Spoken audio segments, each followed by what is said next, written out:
And that's the angle. All right, joining us now for reaction, James Trusty is a former DOJ prosecutor, and Eileen Blessinger is an immigration attorney here in Washington, D.C. Let's start with you, James. Now, as someone who's worked on these issues at DOJ, what are the possible legal avenues for prosecuting these groups that are encouraging this lawlessness, coaching the migrants, and basically assembling thousands of people on false pretenses? Well, it depends on a lot of facts that I'm not totally certain on at this point. But the bottom line is, if they are organizing and financing and trying to encourage people to cross illegally, to cross outside of points of entry, it's at least arguable that there's alien smuggling and racketeering charges that could be investigated.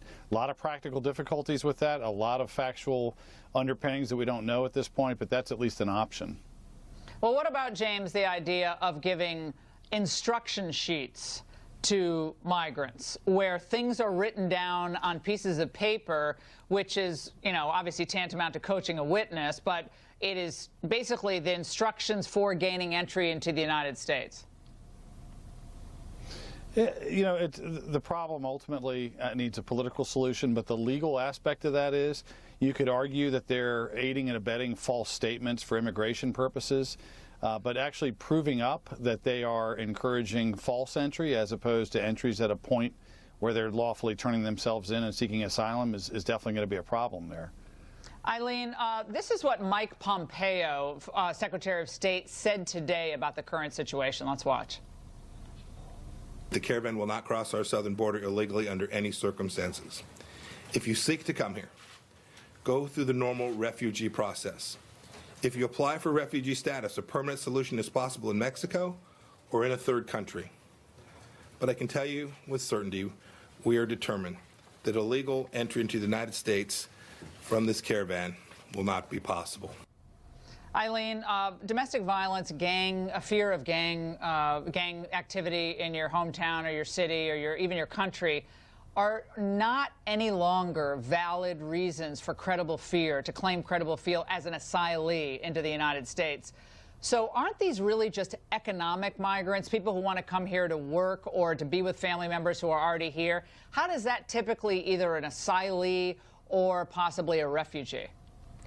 Actually, gang violence isn't necessarily not qualify for asylum. The way you qualify for asylum is showing that someone's going to harm you for something you can't change or you shouldn't have to change. A lot of these people, a lot of the migrants that were coming, the people that I've interviewed at least at the border, were coming here for political reasons. And so that tied with the gang violence shows that they have a basis to come here. Eileen, I'm sorry to interrupt, but when they were interviewed, many of them by media types in when they were in Guatemala, they cited, there's no work. Many of them were saying there's no work. Then by the time they get to Mexico, you start hearing the stories changing as the NGOs like Pueblos Sin Fronteras and Casa de Maryland and all these other groups end up in groups like them. I'm just paraphrasing because a lot of these groups have the same ultimate goals. Is suddenly this narrative start changing. Then it's, oh, I live in credible fear of X, Y, and Z. But isn't this the case that the Central American countries are themselves, many of them corrupt, don't run their economies all that well, and so people see like, God, I can come here, credible fear, I get here, I get my foot in, and I'm out the door, and they put an ankle bracelet on, and I rip it off. Isn't that really what's going on here, an economic migration? Okay, so that's not completely what's happening. And a lot of these people do leave their ankle bracelets on. I think it's important to know that we do have a legal process in place. People can't just come here and say, I want asylum. They have to actually pass what you call the credible fear process, an interview with an asylum officer that's going to show that there's at least a possibility of winning an asylum claim.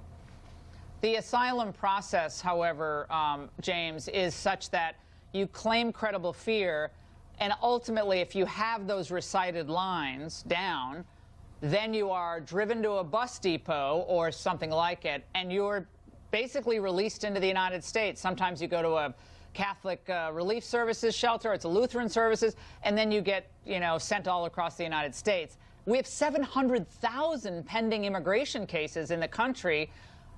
We don't have the facility to do this. We don't have the infrastructure to do this. So this is tantamount, everyone watching this should understand, to catch and release. And these migrants are smart enough to know this. Correct, James?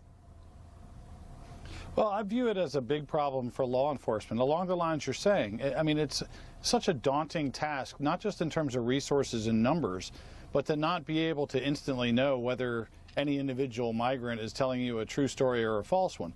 There's absolutely people that have a fear of gang murders and rapes and slavery taking place in their home country that come to our border and that could use our help. But there's also demonstratively false stories where people are coached up to say I'm not in a gang anymore or that I'm afraid of X, Y, and Z when it's not true. And so I look at it kind of from the lens of the law enforcement, the Border Patrol people, and I think this is just an impossible task for them to process all these people and figure out true from false on the fly in these kind of field interviews that they conduct and come to rational decisions. That's why the whole system needs an overhaul. It can't possibly be just a function of fine-tuning our Border Patrol or the resources that they have access to. Yeah, both of you, thank you so much. And this is obviously a problem that's going to continue unabated until we develop solutions. And James just referred to congressional solutions necessary. Former ICE acting director and Fox News contributor Tom Homan is with us, and Louisiana Republican Congressman and House Majority Whip Steve Scalise. Gentlemen, thank you both for being here. Tom, I want to start with you, given all your expertise in this matter. What is the one thing that could be done right now to help stem this tide?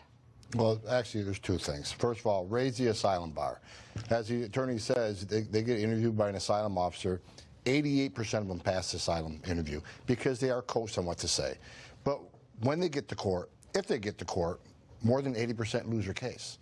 So we got to raise that asylum bar because the delta's too big. The second thing we do, look, if these families want due process, they got a right to claim asylum. There's only one way we can guarantee due process. Keep them in a family residential center until they see a judge. Back in 2014, when we first did this under Secretary Jay Johnson, we kept them there to see a judge. And guess what? 80% or more lost their case. We put them on an airplane, sent them south. The numbers went down because we showed the world we are national laws, and you'll get your due process. But when the decision's made and you lose, you're going to go home. Congressman Scalise, we don't really have time to do anything before this midterm election. This is a national security issue, an economic issue, costs taxpayers billions of dollars to take all these people in, public schools, health care, all of what we know. It's a health issue, too, because we don't know what people have coming in here. We have diseases in this country we haven't had for decades. What will Congress do in the after the midterms to address this issue? Well, Laura, I think in the next 2 weeks, you're really going to see this debate play out because ultimately that election in 2 weeks will help decide it. I am really glad that President Trump is putting such a sharp focus on this. Look, I mean, when you look at these, it's like a parade going over. These aren't asylum seekers. I mean, you can see, and you've talked about this, you've highlighted the people that are coaching them along the way so that at the beginning of this march, they're talking about coming over here looking for jobs, and then by the time they're getting closer, they're being coached about how to finally try to get in here legally, even though this is not what the legal process is supposed to be like. We need to change the law. We've had 2 different bills on the House floor. We've had actual votes to tighten these loopholes up, to actually close the loopholes. So what's the problem? That are allowing Why is this not getting traction? This is a national emergency. I'd pull everyone back from midterm campaigning to deal with this, frankly. Yeah. It's that important when we have thousands of people coming in. Maybe most of them are unarmed. All of them are unarmed, for all we know. We don't know. This is an invasion into this country, and the American people are seeing this play out. They're like, this is like, there's like the phone's ringing and no one's home. No one's answering the phone here. And that's what you're seeing President Trump saying, look, we're not going to allow this. First of all the Latin American countries, all of those billions of dollars of foreign aid needs to be on the table. They need to be made very clear. They're already out of the Central American countries. This is going to be a threat to your billions of dollars that you're getting. They're gone. They're gone. But President Trump's already made that clear. Yeah. This is going to be in jeopardy. And you saw Secretary of State Pompeo saying, we're not going to let you into our country. We have to treat this as an invasion, but also you have to look at this as we are a nation of laws. We've said just play by the rules. There are rules that you can play by, but they're trying to game the system.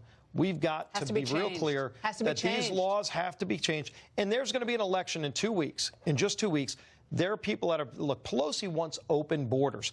This is a real impact on Pelosi's whole idea of having open borders. President Trump has done a great job of making this an election issue because the country is going to ultimately decide. They don't want, do we want an open national security, open borders? I'm for national security, They're for open borders.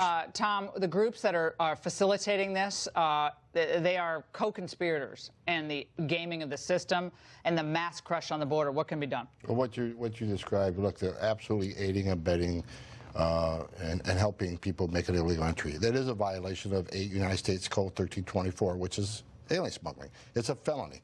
So HSI needs to work with their partners in Mexico, identify these people, and prosecute them. Gentlemen, we could do a whole hour on this. Yeah. Thank you so much for joining us. And Congressman Scalise, we want to have you back on this issue and so many others.